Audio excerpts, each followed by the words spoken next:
Thank you. The mayor raised a few good points. He said that if we don't do anything at all tonight, whether it be monetizing the water system or some alternative, the city is eventually facing bankruptcy. And I think he's correct in saying that. And he said if we don't accept selling or monetizing the water system and come up with some other solutions on how we can handle the problem. So I'd like to offer a few other solutions. Every solution that's been offered tonight, whether it was considered or rejected, all involved bringing in more revenue to help pay off the unfunded liability. But there's been no discussion at all about reducing the size of the unfunded liability or reducing the expenses. And that's just such a massive amount. You've only talked about the pension. You haven't talked about the unfunded liability for the health system, the other personnel employment benefits. Combined at $2 billion with a B, works out to about $12,000 for every man, woman, and child in the city of Providence.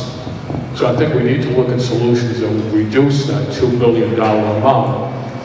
And I think the size of pensions that a lot of retirees are receiving, particularly the ones who retired a long time ago, are just really excessive. There's no way on earth somebody who's retired should be in a position where if he decided to come out of retirement, go back to his old job, would have to take a pay cut. And that's the situation that we have right now with a lot of our retirees. I mean, you put up one of the slides earlier where it showed a typical retiree from many years ago now collecting $100,000 a year. Nobody gets $100,000 a year now, not in the private sector, not in the current workers in the city. I mean, the extreme example is the former fire chief who gets $250,000 a year each and every year. If he were to come out of retirement and take his old job, he'd lose 60% of what he's making now in retirement. So that needs to be negotiated to take that away from them. Another thing that we need to look at is the age that employees are allowed to retire. I mean, right now employees can retire when they're in their 40s. Nobody in the real world can do that and start collecting their pension immediately. And you know, people say, well, you can't do that, how can you take that away? But the governor did that. The governor pretty much fixed the problem with retired state workers. It wasn't nearly as bad as what the city faces right now. And that was one of the things she did, was raise the minimum age that you're allowed to start collecting retirement. It wasn't retroactive, but it affected anybody who hadn't retired yet. So this was right in our own state, so obviously it can be done. And, you know, this wouldn't fix the immediate problem, but in the long term, I think we need to look at getting out of the pension business entirely. In the private sector, most people don't get defined benefit pensions anymore. They get individual retirement accounts, which they own. If they leave their job, they still own that. It doesn't belong to the city or the government. Again, that would be solve future problems. But, you know, I think we need to look at that also. Now, I know I'm going to anticipate the answer that the mayor will give, because I've already had this discussion with him. And I know one of his answers is going to be that his predecessor as mayor signed a consent decree as part of, you know, the previous negotiations. And he doesn't feel he can mess with that. And he basically says that asking the retirees to take cuts down to a reasonable amount is off the table. Well, obviously, if that's off the table, then there is no real solution for cutting the amount of money that the city owes. But the threat of bankruptcy is something that could bring these people to do serious negotiations. If you're worried about losing everything, which would happen if the city went bankrupt. I mean, everybody said Central Falls couldn't go bankrupt, their employees would get everything they were entitled to. Well, it didn't happen. They lost 60% of what they had, a staggering amount of money. If Providence were to go bankrupt, I mean, it would be a bad thing. It's not something we want to happen.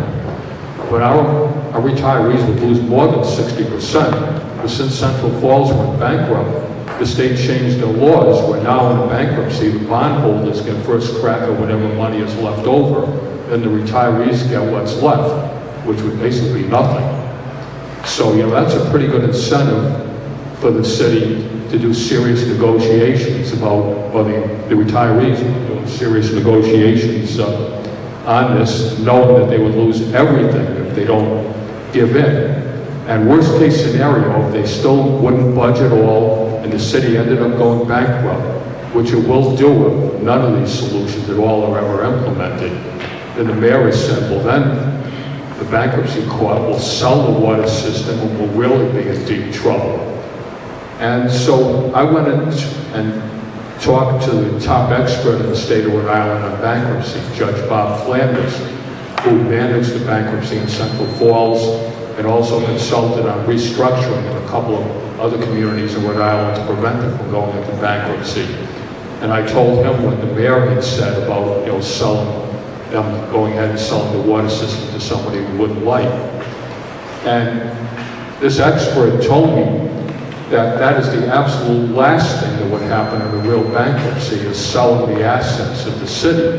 The first thing you would do in a bankruptcy is you would go to renegotiate all the contracts and basically force the retirees to accept the changes that are necessary.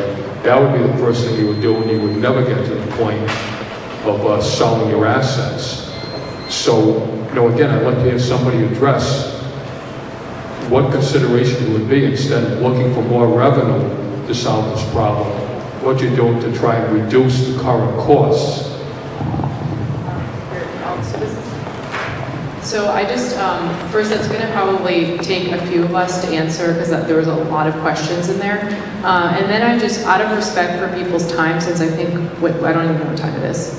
8:05. It's 8:05, okay. I think if we'll probably close after this, and then we'll have, and obviously we have 2 additional community meetings scheduled right now. There'll be way more conversations than that, but those, there's one next Thursday, and then one on the 25th. So maybe I'll kick it over to Jeff to talk a little bit about bankruptcy, and then perhaps to you related to, and also potentially the consent agreement, and then you to kind of do any additional facts and figures after that.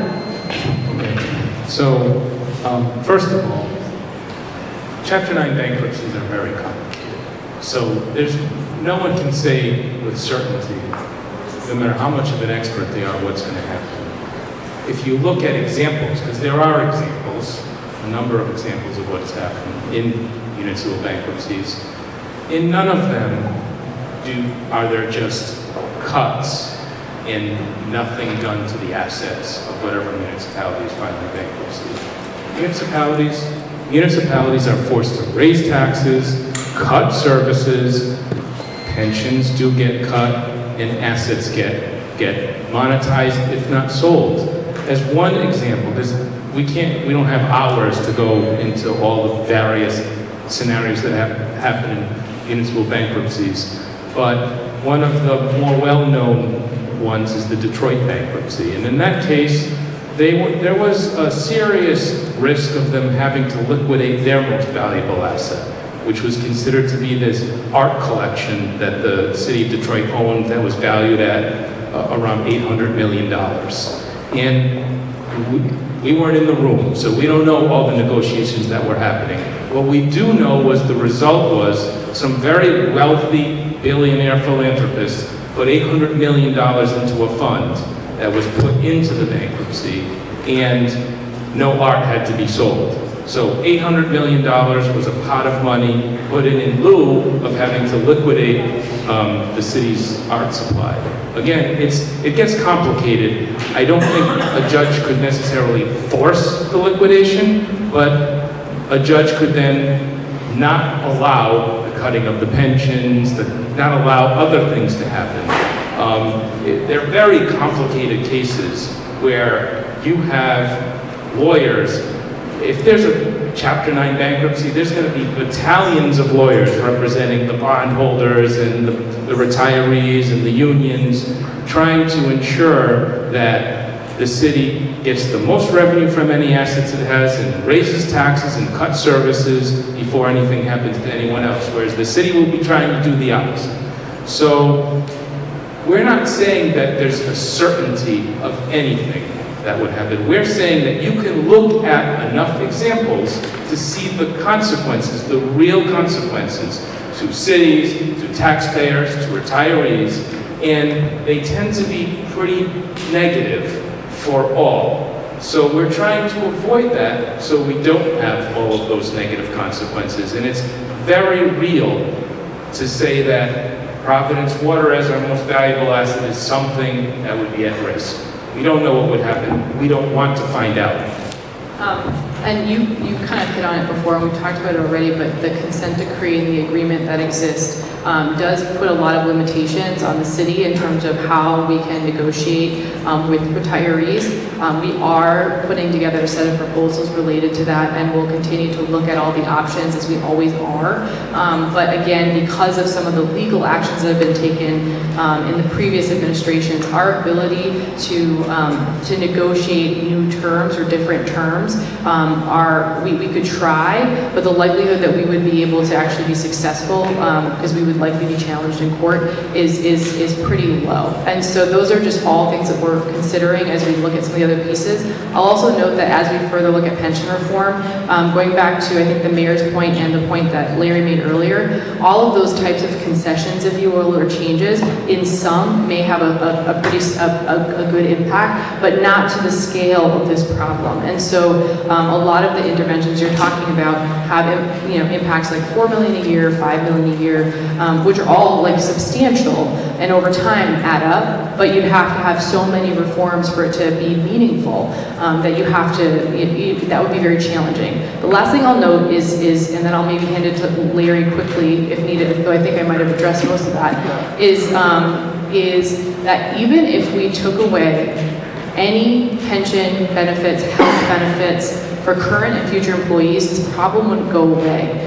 We get a lot of feedback that we should be more aggressively negotiating with our unions now, which we try to, but at this point, that doesn't fix the longer term problem.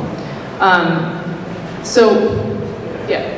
mean, the reality is the city's unions, the collective bargaining unions, have already been very collaborative with the city over the last several years and have worked with the city to the point, to get us to the point that what Nicole said is accurate. If we couldn't, but if we could somehow wave a magic wand and eliminate all pensions for current and future employees, that wouldn't even come close to solving the problem.